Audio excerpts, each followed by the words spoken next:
अस्सलाम वालेकुम नाजरीन, मैं हूं शनीला अम्मार और मेरे साथ मौजूद है ज़हीर। आप देख रहे हैं हमारा प्रोग्राम टाकरा। सबसे पहले आपने हमारे चैनल को सब्सक्राइब करना है, बेल आइकॉन के बटन को प्रेस करना है, लाइक करना है, फीडबैक देना है। आज हम बात करेंगे जी, एक केस था जिसके केस को खत्म होने पे मेरा और ज़हीर का एग्रीमेंट था कि ये केस खत्म होना चाहिए। हाँ, नुक्ता नजर अलग था कि वो किसके लिए हो रहा है, किसके लिए नहीं हो रहा। दूसरा ये कि पीटीआई के अंदर हमने बात की थी कि कुछ पहले हमें इख्तिलाफात नजर आए थे। अब टिकटॉक को लेके वकीलों के अंदर ही कुछ इख्तिलाफात नजर आ रहे हैं। एक ऑडियो सामने आई है, उसके ऊपर भी हम बात कर लेंगे। और उसके अलावा कागजात नामजदगी का सिलसिला भी चल रहा है। किसी के रिजेक्ट हो रहे हैं, किसी के जो है वो एक्सेप्ट हो रहे हैं, उसके ऊपर भी हम बात कर लेंगे। और उसके अलावा ये कि अब देखना ये है कि आज के फैसले के बाद नवाज लीग की कैंपेन किस तरह से चलती है, उसके ऊपर भी हम बात कर लेंगे। अस्सलाम वालेकुम ज़हीर, कैसे हैं आप?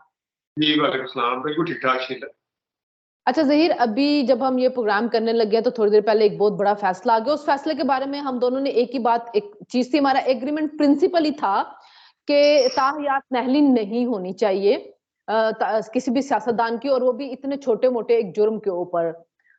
लेकिन उसका ये था कि आपका अपना तरीका का नज़रिया था। आप कहते थे कि अगर नवाज शरीफ ना होता तो ये केस ना सुना जा रहा। तो मेरा ये कहना था कि जब ये ताहयात नहली की ही नवाज शरीफ की वजह से गई थी, फिर उसको क्यों ना सुना जाता? क्योंकि अता बंदयाल जो थे, उन्होंने फैसल वाडा के केस के अंदर ये बात कही थी कि किसी को ताहयात नाअहल करना जो होता है वो बड़ा जुल्म है, ज्यादती नहीं होना चाहिए। हालांकि वो उस बेंच में शामिल थे जिसने ताहयात नाअहली वाला जो था उसको मंजूर किया था। तो आप इस केस के बारे में आपकी क्या राय है जी? जी, बिल्कुल सबसे पहले तो जिस तरह हमने कहा था कि ताहयात नाअहली इंसान और इंसानों के बीच में उनको जिस तरीके से एक डिक्टेटर ने आइन के अंदर इस शिक को डाला, और पता नहीं फरिश्ता ही हो सकता था जो उसपे पूरा उतर, पूरे और उतर है। अदरवाइज़ दुनिया के ऊपर तो मेरा नहीं ख्याल कि हाँ। पैगंबरों के अलावा किसी के ऊपर पूरा उतर सकता था। ये तो एक बात है। दूसरी बात वही है कि नवाज शरीफ साहब का ये केस सुना गया देखते-देखते 23 दिसंबर को। इसके ऊपर पहला हुआ 2 जनवरी को, फिर बेंच बन गया। पहला नोटिस हुआ जब वो मीर बख्श केसरानी के केस के हवाले से बात हो रही थी, उनका केस सुना जा रहा था। तो ये एक थोड़ा-सा तासुर ज़रूर है कि सिस्टम के लाडले जो हैं वो सिर्फ नवाज शरीफ साहब हैं। और उसके साथ मेरा एक दो बार पहले भी, जिस तरह आपने भी अभी बताया कि मेरा पहले भी यही मानना था कि अगर इसमें वो ना होते तो फिर क्या होता। मुझे हैरानी इस चीज़ पे होती है कि वो चीफ जस्टिस साहब जो कि आज सुबह लेवल प्लेइंग फील्ड के हवाले से चीज़ों के ऊपर के ये उसने नहीं सुनना, ये हमारा लेना देना नहीं, उससे लेना नहीं, इससे लेना देना नहीं। लेकिन वही जजेस जब किसी को रिलीफ देने पे आते हैं तो केस कोई चल रहा होता है, वो बताओ कौन सा बलोच था, समीला बलोच साहब, केस कोई चल रहा होता है, तो जब रिलीफ, ये नहीं मैं कहता कि मैंने तो नहीं दिया, कि मेरिट था, लेकिन किस तरीके से प्रायोरिटी के ऊपर आगे दिया गया है, किस तरीके से किया गया। और खासतौर पर नवाज शरीफ साहब के लिए भी इसमें लेसन है कि जिस वक्त 18वीं तरमीम के टाइम पे पीपल्स पार्टी जोर लगा रही थी कि इस शिक को खत्म कर दे, क्योंकि उस वक्त बेनिफिशियरी नवाज शरीफ साहब थे, यानी कि वो डिस्क्वालीफाई उन्होंने सोचा भी नहीं था कि हम कभी होंगे। तो वो तो पीपल्स पार्टी वगैरह होती थी, तो उस वक्त तक तो उन्होंने मुखालफत की थी, लेकिन जब खुद डिस्क्वालीफाई हुए तो फिर उन्होंने कहा कि नहीं नहीं, इस शिक को खत्म होना चाहिए। देखिए, आप हिस्ट्री को ज़रा तोड़-मरोड़ के पेश करें कि नवाज़ शरीफ साहब को लगता नहीं था कि मैं नाअहल नहीं होऊँगा। जिस वक़्त 2007 में वो पाकिस्तान आए थे, वो और उनके भाई दोनों नाअहल थे, इलेक्शन नहीं लड़ सकते थे। वो अदालत में गए थे और उन्होंने वहाँ से रिलीफ लिया था। याद होगा कि खोसा साहब को बनाया गया था पंजाब का वज़ीर आला, फिर शहबाज शरीफ बने थे और नवाज़ शरीफ भी नाअहल थे, तो उस वज़ह से वो फिर 2013 में उन्होंने आके इलेक्शन जो था वो लड़ा था। 62(1)(f जो थी, शिके पीपल्स पार्टी कह रही थी नवाज शरीफ को खत्म करना चाहिए था। इसके ऊपर हम सब तनकीद करते हैं और हम सब ने बड़ी दफा इसके ऊपर बात की हुई है कि ये वो शिकें जो डिक्टेटर की हैं और ये निकाल देनी चाहिए, लेकिन इसका इस्तेमाल बहुत गलत हुआ। आप बात कर रहे हैं ना कि जी कादिफ फायजीसा अगर नवाज शरीफ का ना होता, चले आपका एक उनसे बाइस है, आप उसकी बुनियाद पे हर बात को उधर ले जाते हैं। इसी पीपल्स पार्टी पीटीआई को उन्होंने रिलीफ भी दिया जब उन्होंने कहा आईजी को भी नोटिस कर दें, चीफ सेक्रेटरी को उन्होंने कर दिया। आज भी वो बार बार ये बात पूछ रहे थे कि हमें बताएं नोटिस किसको करना है। अगर आपके 76% कागजात मंजूर हुए, हम ये ऑर्डर नहीं कर सकते कि 100% को मंजूर कर लें। आप हमें बताएं ऑर्डर किसको करना है, क्या ऑर्डर करना है, अगर किसी के साथ कोई वाकई ज्यादती हुई है, कोई सही है। अब ये बात तो ये देखे ना कि अगर कोई बंदा मफरूर है, अदालत के सामने सरेंडर नहीं कर रहा, क्या आप कानूनी तौर पे ये बात मानते हैं कि उसको इलेक्शन लड़ना चाहिए? अगर किसी ने कोई चीज छुपाई हुई, आप उसको भी कहते हैं कि चीफ जस्टिस को भी लड़ने का हल कर दे। वो तो मैंने तो जितना देख रही प्रोसीडिंग को बार बार पूछ रहे हैं, बताया हमने ऑर्डर किसको करना है, हमने किसको क्या बात कहनी है। तो ये तो वकील का काम है को प्रिपेयर हो क्या। अब हामिद खान को ढूंढ रहे थे कि हामिद खान है, कहाँ है हामिद खान, लाइब्रेरी में बैठे हुए।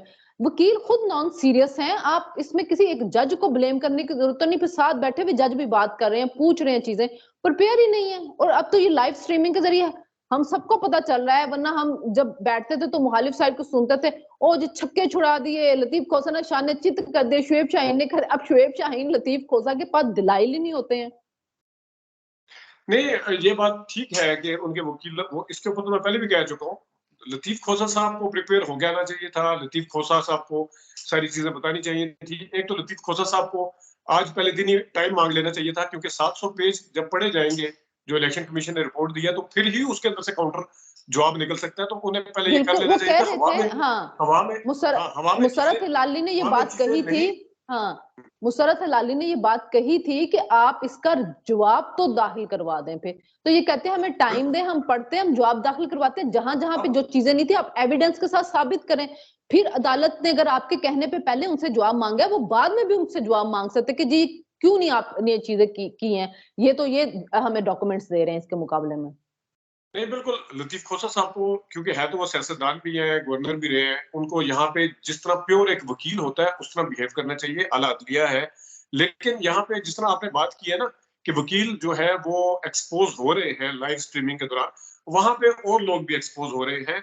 वहां पे अगर आप ये कहें जी आप ये वाली बात भी ना करें, वो वाली बात भी ना करें, सियासत भी ना करें, बिल्कुल ठीक है, जज का काम बनता है कि वो इस तरह की बात करे, लेकिन खुद वही वाले जज थोड़ी देर बाद कह रहे हो अच्छा आपने पीपल्स पार्टी छोड़ नहीं दी थी, आपको कौन सा टिकट चाहिए, आपको कौन सा बल्ले का निशान है, ये किसका है, ये पीटीआई का, वो तो पीपल पार्टी में नहीं था पहले। अब ये एक जज जो कह रहा हो कि ये वाली बात आप ना करें, वही वाला जज खुद सियासी बात करना शुरू हो जाए और उसके बाद जाके ये भी कहना शुरू कर दे कि आप अपने दुखड़े ना रोए। जब आप ये लफ्ज बोलते हैं मनसब की कुर्सी के ऊपर बैठ के कि आप अपने दुखड़े ना रोए, बाहर जाके रोए, तो इससे माइंड सेट पता चलता है। आप उनको बेहतर लफ्ज का इस्तेमाल भी कर सकते थे।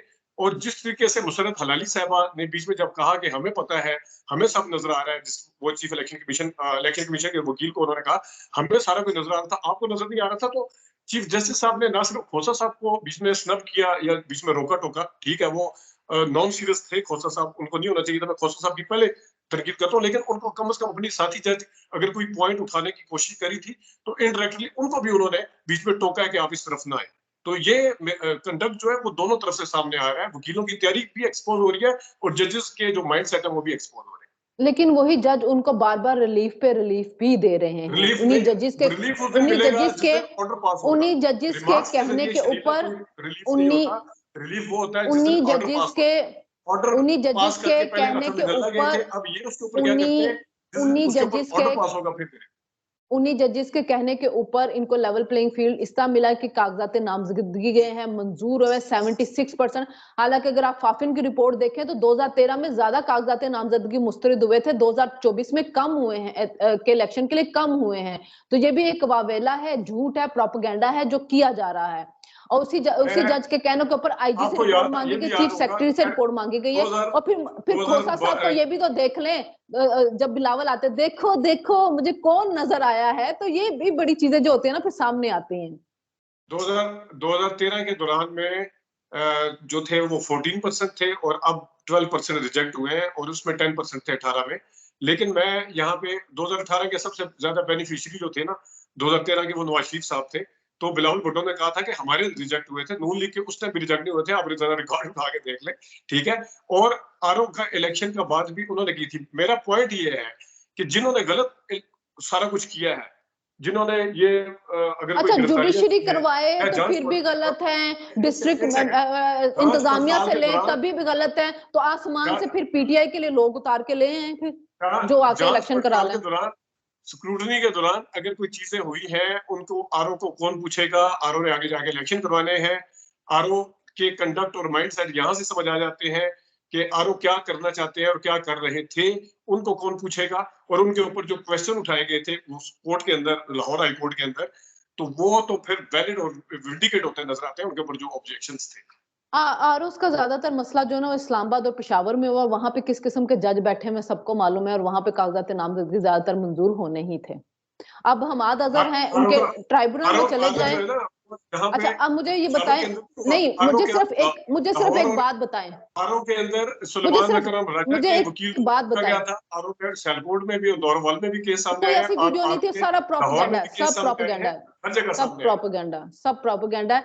अब मुझे बताएं, उन्होंने हमाद अजहर सामने है, हमाद अजहर सामने हैं, बात कर लेना, करने दें। हमाद अजहर हैं, उनके कौमी असेंबली के कागजात जो हैं वो रिजेक्ट हो जाते हैं, सूबाई असेंबली के में कागजात जो मंजूर हो जाते हैं, ये ट्राइब्यूनल में हो रहे हैं। अब बताएं, आरोस तो निकल गया, अब ट्राइब्यूनल के अंदर आके ये क्या मामलात हो रहे हैं? तो इसका मतलब है अब आरोस यानी के कि आपको फैसले कुछ तो ट्राइब्यूनल है से सही। मसला है नहीं? मुझे मसला नहीं, आप लोग आपको कह रहे हो ना कि आपको आरओस के ट्राइब्यूनल से इलेक्शन, इशू है। नो नो, मैं आपको बता रही हूँ कि आप आपने कह रहे हो अभी कि कहा आरओस है, के कंडक्ट, मुझे तो आपने लग रहा है कि कहा आपको कुछ है, नो आप अभी कह रही नो। है कि अब 76 आप आर्गुमेंट समझे ही नहीं, ट्रिब्यूनल के ऊपर आगे एतराज कर रही है, इसका मतलब है आप आप आर्गुमेंट फिर समझे ही आरोप नहीं, वाली माइंडसेट के साथ बैठी आप हुई है। आर्गुमेंट समझे ही आप भी नहीं, आप आर्गुमेंट समझे ही नहीं। मैं जी कह रही बताएं। हूँ कि आप कह रहे हो कि आरओस जो हैं उनके कंडक्ट पे कौन सवाल उठाएगा, तो मैं ये कह रही हूँ कि जो आरओस के किए हुए फैसले जो हैं उनके ऊपर जो ट्राइब्यूनल स्टैंप लगा रहा है, फिर उसके ऊपर आप क्या कहेंगे? आप परवेज इलाही और उसकी बीवी के भी रिजेक्ट हो गए हैं ना, उनके भी, मैं वही सनम बात कर जावेद रहा के हूँ ना भी कि हो आप गए कह हैं, रही है तो कि फिर आप आरओस के आप कह ऊपर रही है कैसे कि कह ट्रिब्यूनल, सकते हैं कि उनके। हाँ जी जी, बोले बोले, हेलो, आप क्या कह आवाज रहे हैं? गई आप, नहीं, आपकी आवाज आपकी गई। आ रही, आपकी आ रही, आप बोले। हाँ, मैं वही तो कह रहा हूँ कि आप जो है वो आरोप के ऊपर एतराज कर रही हैं या जजेस के ऊपर कर रही हैं जो एक्सेप्ट कर रहे हैं, मेरा ये नहीं, आपसे सवाल है। मैं आपकी तनकीद के ऊपर जवाब दे रही हूँ कि आप कह रहे हो कि आरओस के कंडक्ट पे कौन बात करेगा, तो मैं बता रही हूँ कि आरओस के बहुत से फैसलों पे ट्राइब्यूनल ने भी स्टैंप लगाई है, तो उसका मतलब है कि आप हर एक को उस चीज के खाते में नहीं डालेंगे। कई जगहों पे आरओस से हो सकती, क्योंकि वो कानूनी लोग नहीं है, अगर किसी के कोई अच्छा, कागजात सामने एक सेकंड, चैलेंज करता है वो करता है। आरोप के बहुत से, एक सेकंड, आरोप के बहुत से फैसलों पे ट्रिब्यूनल ने स्टैंप लगाई है, मतलब वो उसके हामी उसमें, तो आप मुझे बताएं कि 76% ज्यादा होता है या 24% ज्यादा होता है? 24% किसका हुआ? 76% कागजात है तो ये 76 तो ट्राइब्यूनल के। आरोप, ना ना, एक और बात सुन ट्रिब्यूनल लें, जजेस ने बात सुन लें। 76% तो आरोप को गलत नो, साबित कर दिया है ना, मेरा तो ये नहीं पॉइंट नहीं है। नहीं, नो तो नो नो उन no no no no no जो no no no objection no लगाए नो थे, नो नो नो 76% मुझे गलत बात साबित कर, कर दिया कि आपने गलत ऑब्जेक्शन लगाए थे, मेरा ये सवाल है। नहीं नहीं नहीं, फाफन की रिपोर्ट हाँ, जिस वक्त आरोज ने कागजात नामजदगी को मुस्तरद या वो किया था, मंजूर किया था, फाफन की रिपोर्ट उस वक्त आई है, ट्राइब्यूनल के बाद नहीं आई है। तो फाफन की रिपोर्ट के मुताबिक 14% जो थे ना वो कागजात नामजदगी रिजेक्ट हुए हैं, यानी कि पीटीआई के जो थे वो 76% नहीं नहीं या नहीं, 74% आरोज एक के उसके सेकंड हो रुक जाए, चुके थे। एक सेकंड रुक जाए, इधर रुक जाए। आप कह रही हैं 14%, मैं उसकी तरफ नहीं आ रहा, मैं कह रहा हूँ जो रिजेक्ट हुए हैं 14%, यानी कि 3040 3240 जो रिजेक्ट हुए हैं, कुछ रिजेक्ट, 1000 कुछ हुए थे, 1000 कुछ हुए थे। टोटल जो उसका नंबर है वो 7,000 से नहीं, 7,000 से ज्यादा कुछ जो थे वो कागजात नामजदगी जमा करवाए गए थे, 1,000 कुछ जो थे वो उसमें कागजात नामजदगी मुस्तक किए गए, जिनमें से एक 600 सेकंड कुछ रुक जाए, पीटीआई, सुन लेना, रुक जाए ना, 600 कुछ एक सेकंड पीटीआई के रुके। थे, और उसमें से मैंने 40 या मेरा पॉइंट 50 ये है, जो है वो मंजूर हुए होंगे। आप जो रिजेक्ट हुए ना उसके ऊपर ट्रिब्यूनल ने कितने परसेंट गलत किए हैं? 76%, यानी उन्होंने कहा है कि आपने गलत किए नहीं आरोप। मैं ये नहीं, 76 है ना, अभी आपने कहा कि 76% के अप्रूव हो नहीं, गए, 76 ऑलरेडी उनके अप्रूव हुए हैं, पूरी तादाद है, ये ट्राइब्यूनल से पहले की तादाद है, ट्राइब्यूनल से पहले की तादाद है 76%, अभी अभी अभी जो ट्राइब्यूनल आज से 11 पहले तारीख की आप है, दोबारा चेक कर रहे हैं, एक सेकंड होल्ड करें, ट्राइब्यूनल से पहले की है। मेरी बात तो सुन लें, मेरी बात सुने। जिस वक्त ट्रिब्यूनल की रिपोर्ट आई है वही वाली इलेक्शन कमीशन ने जमा करवाई है और उनको आज कहा है कि ये देखें ये एक्सेप्ट हो रहे हैं, वो उन रिजेक्ट को की बात नहीं कर रहे जो उन्होंने रिजेक्ट किए थे। अब जो ट्रिब्यूनल से रिलीफ मिल रहा है, आप भी उसी चीज को बुनियाद बना रही हैं और ये सारे भी उसी चीज को बुनियाद बना रहे हैं कि यहाँ पे यही तो मेरा सवाल है कि आरओ ने फिर गलत नामजदगियां रिजेक्ट गलत किए थे ना, वो तो अभी बाद में रिलीफ मिला है, वो रिलीफ मिला है बाद में। 24,000 कुछ कागजात नामजदगियां जमा, 2400 कुछ कागजात नामजदगियां पीटीआई की तरफ से जमा करवाई गई थी, जिनमें से 600 कुछ जो थी वो रिजेक्ट हुई थी, और उनमें से 40-50 जो ट्राइब्यूनल ने एक्सेप्ट की हैं, ज्यादातर रिजेक्ट हुई हैं ट्राइब्यूनल से भी। अच्छा, ज्यादातर ट्रिब्यूनल से रिजेक्ट हुई है, तो फिर ये जो खोसा साहब और जो सुबह इलेक्शन कमीशन बात कर रहे थे कि इनको मैक्सिमम रिलीफ मिल चुका है, वो क्या है? इसलिए कि ट्राइब्यूनल से मिल गया ना, जितना कि मिल सकता था, जितने कि इनके कागजात के नामजदगी पे इतराजात जिसने जमा करवाए। इन्होंने कहा था, मेरी बात सुन ले, मेरी बात सुन ले, इन्होंने कहा था इलेक्शन कमीशन ट्राइब्यूनल के अंदर आने की कि इनकी से 30 के करीब शिकायतें आई हैं, जिन लोगों ने रिजेक्ट हुए उनमें से 30 के करीब की आई हैं, और वही बड़े बड़े नाम थे सामने हैं, जैसे सनम जावेद ने करवाई, उसकी रिजेक्ट हो गई, हमादर की कहीं हुई है कहीं नहीं हुई, परवेज इलाही के रिजेक्ट हो गए हैं, अली अमीन गंडापुर हो गया, या असद कैसर, या एक्सेप्ट के भी तो बताए ना, जब बता रही ना, अली अमीन अली उंगलियों पे शेर रशीद उनकी पार्टी के नहीं है, अली अमीन गंडापुर हो गए, आतिफान हो गए, असद कैसर हो गया, असद कैसर, शुएब शाहीन, मैं आपको गिनवा दूं कि दर्जन नाम होंगे, दर्जन नाम होंगे, दर्जन नाम होंगे, दर्जन नाम होंगे। जस्टिस के बकौल पीटीआई के हो सकते हैं, तो वो भी शेर रशीद अपनी पार्टी के हैं, और वो उसके अलग बात है, वो पीटीआई की बात करें ना, और शेर रशीद की बात तो लतीफ खोसा ने भी नहीं की। अच्छा, अब हम दूसरे टॉपिक की तरफ आ जाते हैं, काफी टाइम इस पर मैंने कहा ना आपको चीफ जस्टिस पे, आपको चीफ जस्टिस कितने लोगों को मिला है, ये कल दोबारा बात करेंगे। आप पूरी इस पे तहकीक करके ले आए कि कितने रिजेक्ट हुए थे। मैं भी तहकीक करके बैठी हुई हूँ, मैं भी तहकीक करके बैठी हुई हूँ। नहीं, मैं अगर पंजोता से शुरू करें, सबको रिलीफ मिला, बाद में आगे उन्होंने रिलीफ नहीं दिया था। मेरी बात सुने जहीर, मेरी बात सुने, एक बात सुन ले, बात सुन ले 2400 के करीब कागजात नामजदगी जो थे वो जमा करवाए गए, 600 के कुछ करीब रिजेक्ट हुए, ठीक है। अब अगर आप समझते हैं कि मैक्सिमम को रिलीफ दे दिया गया, 500 से ऊपर को दे दिया गया, इसका मतलब तो ये हो कि इनके 95% कागजात मंजूर हो गए, जबकि 76% है। तो इसलिए मैं आपको कह रही हूँ कि कुछ लोगों के इनके कागजात मंजूर हुए हैं, 600 में से मैक्सिमम के रिजेक्ट हुए। 76% कहने के बाद आप कुछ लोगों का वर्ड क्यों इस्तेमाल कर रही है, मुझे बताएं। अच्छा, मेरे ख्याल में अब हम ना दूसरे टॉपिक की तरफ चलते हैं, ठीक है। हम आपको बात हो जाती है चीफ जस्टिस की, तो आप पूरे ना 30 मिनट उस पर गुजार देते हैं। अब वक्त का मैं जल्दी हम रैप अप करते हैं। काजी अनवर जो हैं, उनकी एक ऑडियो सामने आई है जिसमें उन्होंने कहा है कि जी इमरान खान के सामने जो मैंने लिस्ट पेश की थी, इमरान खान साहब ने मेरी उस लिस्ट को माना था, और वो जो थे उसको कह रहे थे कि आपके बंदों को दिया जाएगा, लेकिन गौहर खान हमारी बात नहीं सुन रहा है, गौहर खान को मैं फोन कर रहा हूं। तो अब ये लॉयर्स को ज्यादा से ज्यादा टिकट्स मिलनी थी, और अब लॉयर्स विंग के जो सदर है काजी अनवर, उनके ग्रीवेंसेस सामने आ गए हैं। क्या इसमें आगे हो रहा है? देखिए, टिकट जब इमरान खान साहब बाहर थे तब भी बहुत ज्यादा लड़ाई होती थी, और हर किसी को खुश नहीं किया जा सकता। उन्होंने हो सकता है जिसने ऑडियो के मुताबिक पहले वादा किया भी होगा, अब वो क्या है, लॉयर्स का जहां तक ताल्लुक है, आपने देखा होगा नोटिफिकेशन जिसके ऊपर कल भी हमने बात की थी, उसमें पहले सारे लॉयर्स मैक्सिमम थे, अब वो लॉयर्स जो है कम हो गए, उसमें शिबली फराज भी इंटर हो गए हैं, हसन वो क्या है गौरव यूब के बेटे जो है वो भी आ गए हैं, और फिर रऊफ हसन भी आ गए हैं। तो ये मेरे ख्याल में जिस तरफ भी आप जाएंगे इस किस्म की शिकायत सामने आएंगी, लेकिन मेन मसला जो मेन इस टाइम है वो गौहर का और शेर अफजल मरवत वाले उसका है, जिसकी हम पिछले 2 दिन से बात भी कर रहे हैं। ये काजी अनवर साहब को इतने ज्यादा एक्टिव नहीं रहे हैं। शेर अफजल मरवत ने आज भी कोई प्रेस कॉन्फ्रेंस की कॉल दी हुई थी 6 बजे के करीब, और 6:30 बजे फिर उन्होंने उसको कैंसिल कर दिया था।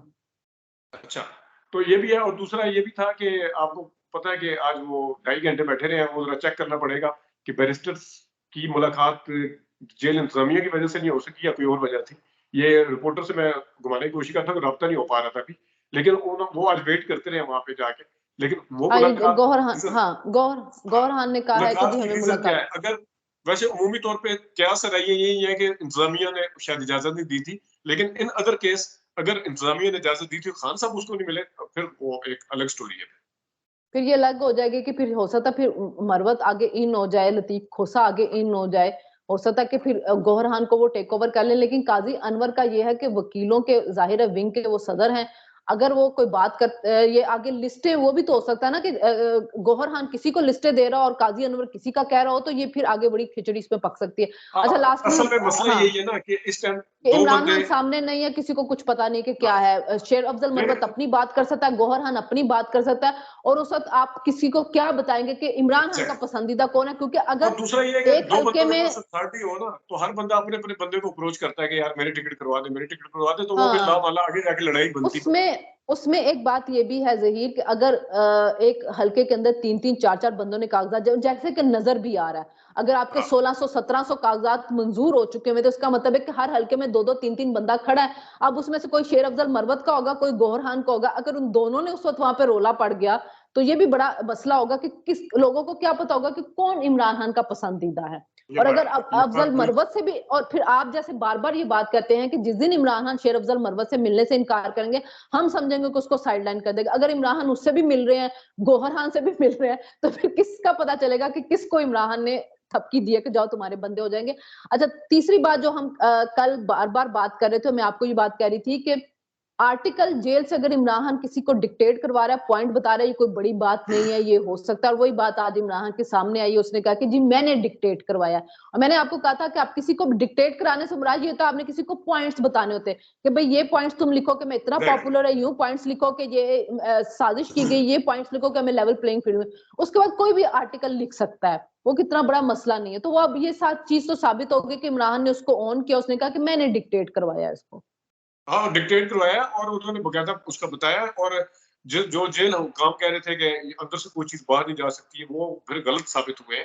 और हमारा मानना भी यही था, आपने बिल्कुल डिक्टेट का बिल्कुल कल कहा था, और मेरा भी यही था कि आर्टिकल अंदर से ही निकला है। मतलब जो भी हुआ है डिक्टेट, वो डिक्टेशन के जरिए आया, पेपर के जरिए आया, जिस तरह भी आया।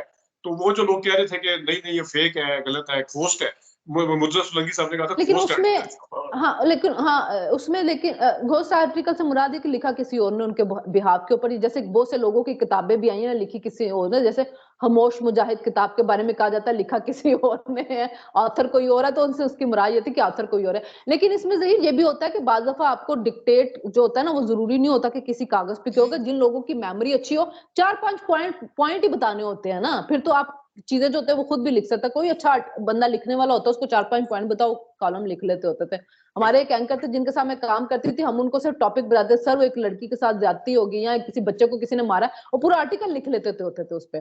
तो वो जिनकी जो लिखना जानते हैं उनको कोई भी आप पॉइंट देते हो वो लिख लेते हो। तो जरूरी नहीं कि अंदर से कोई कागज आया हो, बाहर आके सिर्फ आपने माइंड बताना है।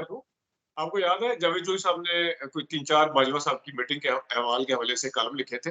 तो बाजवा साहब ने उनसे पूछा था कि ना आपके पास कोई कॉपी होती है ना पेंसिल होती है, किस तरह लिख लेते? तो आपकी बात, और यही नैब के चेयरमैन के साथ भी यही हुआ। क्योंकि इसलिए कि देखें जावेद चौधरी साहब बरसों से कॉलम लिख रहे हैं, और उनको अगर आपने एक या दो बातें बता दी, उनके लिए कॉलम लिखना मुश्किल नहीं है, चीजों को याद रखना मुश्किल नहीं है। मेरे अपने हस्बैंड जो है उनको बहुत सी बातें याद रहती है, मैं बातें लिखती हूँ, तो मेमोरी पे डिपेंड करता है, जिसकी मेमोरी अच्छी हो, जो लिखने का होता है वो कर लेते होते हैं। चले जी, अब हमने इसको समअप कर लिया है। एक दो हमारे टॉपिक्स थे वो कल से हम कल उन पे बात कर लेंगे हम, क्योंकि कागजात कुछ एक लिस्ट आई है नवाज लीग की तरफ से, पंजाब के हलकों की घूम रही है ग्रुप्स के अंदर, और उसमें ज्यादातर लोग वही हैं जो कि हम कर रहे हैं, जिनको के मिलेगी टिकट। उनमें 4 जगहों के ऊपर आईपीपी के साथ सीट एडजस्टमेंट का आया, 2 लाहौर की हैं, एक फैसलाबाद की और एक मुल्तान की है। जो हम बार बार बात करते हैं कि 7 सीटों पे उन्होंने उनके साथ करना है, 3 सूबाई की 4 उसकी कम, तो इसका मतलब लाहौर के अंदर जो है एक लाइन मैं भी ऐड कर दूं अभी जिस वक्त हम लेकिन अभी कंफर्म नहीं है, कंफर्म नहीं है ये लिस्ट, लेकिन ग्रुप्स में घूम रही है। हाँ, एक लाइन जब हम रिकॉर्डिंग करना शुरू की तो राना मशहूर और नून लीग का जो वफ्द कराची में था और अमीन वीडियो टॉक कर रहे थे। मेरी बिल्कुल 1 मिनट पहले इस वीडियो से बात हुई वहां के रिपोर्टर से। उन्होंने सिर्फ एक चीज बताई थी, क्योंकि वो खुद भी मीडिया टॉक प्रेस टॉक में बैठे हुए थे। उन्होंने कहा था कि 242 का अभी भी फैसला नहीं हुआ, वो जो मुस्तफा कमाल वाला है ना, उसके ऊपर अभी भी उनका अपने वही पोजीशन है। बस ये मैं ऐड करना चाहता हूँ। अच्छा, लेकिन उसमें मुझे पता नहीं क्यों लग रहा है कि जैसे बिलावल के साथ कोई हिडन एडजस्टमेंट होगा, क्योंकि अता तारर को इतना स्ट्रॉन्ग कैंडिडेट नहीं है NA 127 में, तो हो सकता है कि वो कराची में कुछ हो जाए आने वाले दिनों में। 13 जनवरी के बाद चीजें क्लियर होंगी बहुत ज्यादा, जब कागजात ले जाएंगे, वापस किए जाएंगे, क्या होगा। हमें इजाजत दीजिएगा, हमारे प्रोग्राम के ऊपर फीडबैक जरूर दीजिएगा, हमें इंतजार रहेगा, और चैनल को सब्सक्राइब कीजिएगा। अल्लाह।